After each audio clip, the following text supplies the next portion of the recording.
everyone, and welcome back to another episode of Monday Moments with Moon.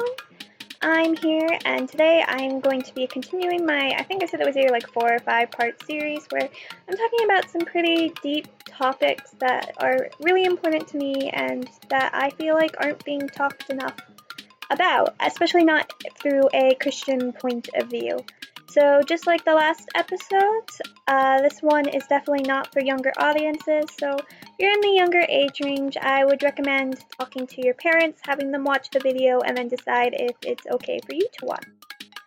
So today I am on high pixel housing at the tie-dye parkour, which was created by Fuku. It's in the corner over there. I'm not completely sure who this is, but yeah. And I'm going to be doing some parkour while I chat with you guys. So without further ado, let's get into it. Okay, to start off with, I feel I should begin with a statement that I think everyone can agree with. And if you don't agree with it, maybe it's time you took a biology class. The statement is that men and women are different. We have different hormones, our bodies develop differently, and we were created to have different functions.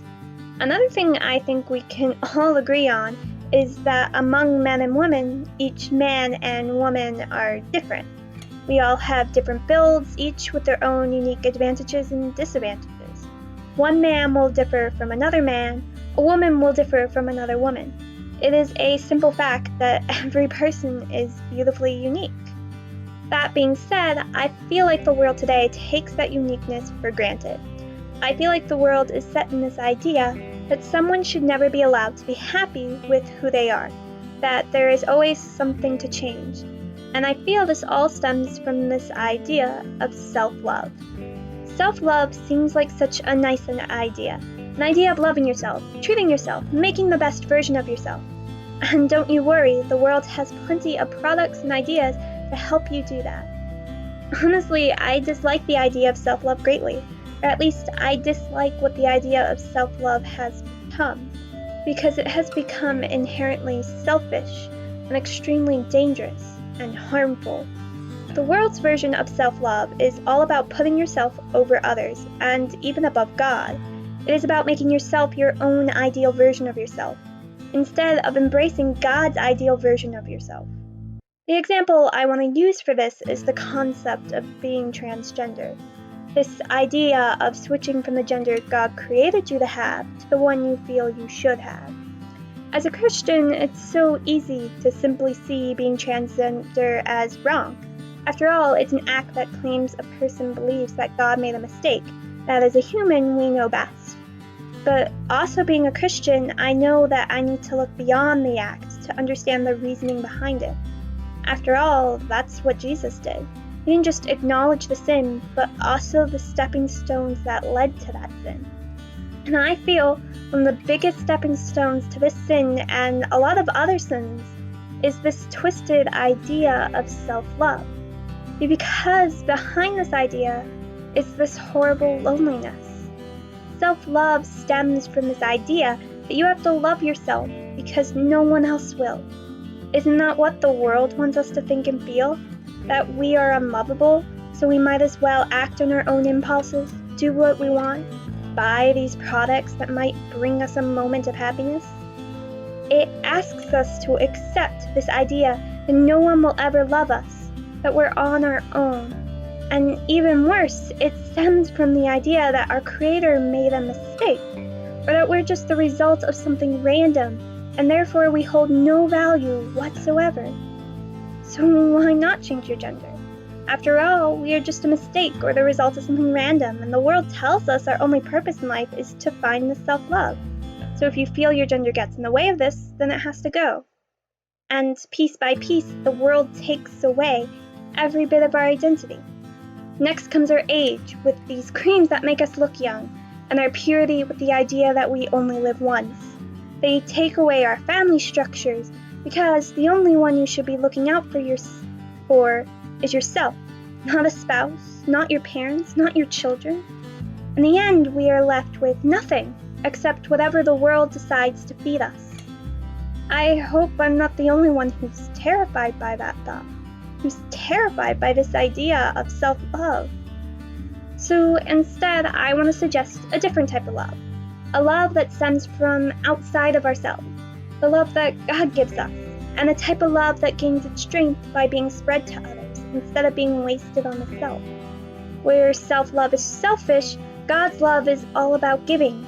Where self-love is about a never-ending quest for happiness, God's love is about finding a joy and peace in the truth that God knew what he was doing when he created you. God does not make mistakes.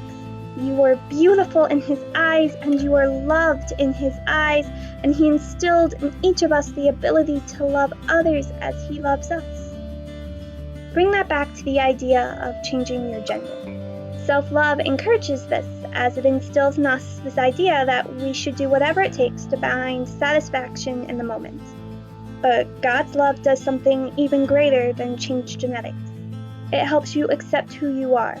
And isn't that what self-love advertises it does? Help you accept who you are? But while self-love suggests changes to yourself, possibly even dangerous ones, God's love is the only way to find true acceptance. Because in the end, isn't that what we all crave? To simply know that we are not a mistake, that we are loved, and that our lives have meaning. Because when it all comes down to it, another fact is that those who become transgender still have an extremely high suicide rate. Now, society will have you believe this is because the world is unaccepting of these people, and because of that, they find themselves losing the desire to live. And I have no doubt that there is a lot of truth to that, and it saddens me how much truth there is to it. But I also feel there's another reason that people are not talking about, and that is that people who become transgender don't find what they're looking for by having the surgery. Instead, their identity is even more confused, and then they still find themselves overwhelmed with the advertisements telling them they need this, and that to find self-love.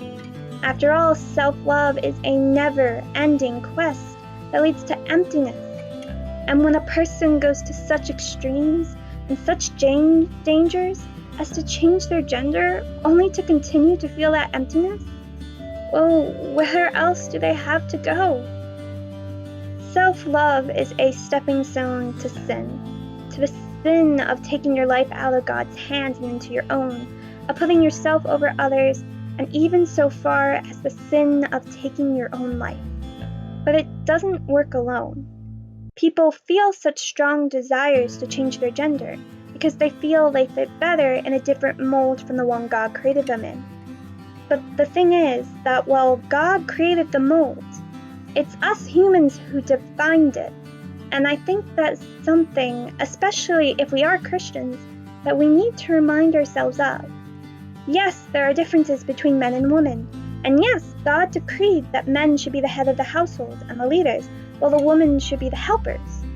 But I want to remind everyone that's listening that both these roles are equally important, and both can be filled in thousands of different ways by thousands of different types of people. But you know what God never said? That men are not allowed to help raise the children, or that women can never have jobs.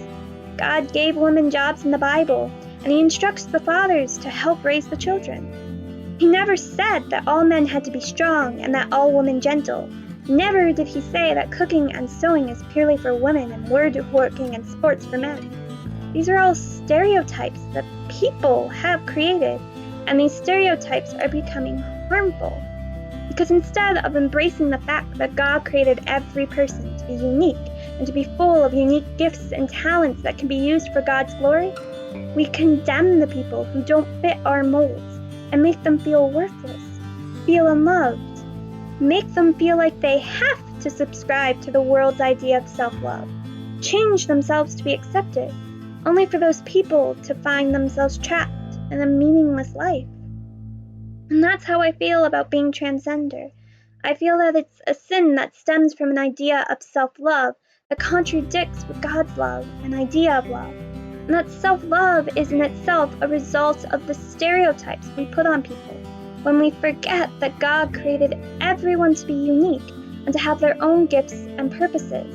and that God never makes mistakes.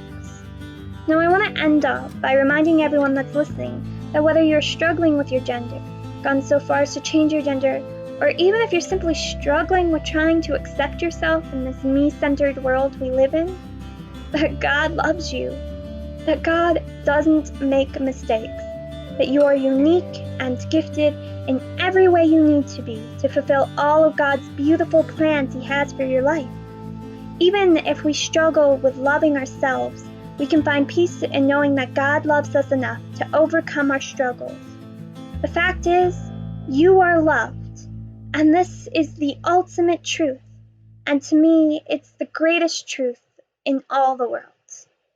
And this redstone contraption thing, I think I'm gonna end it here.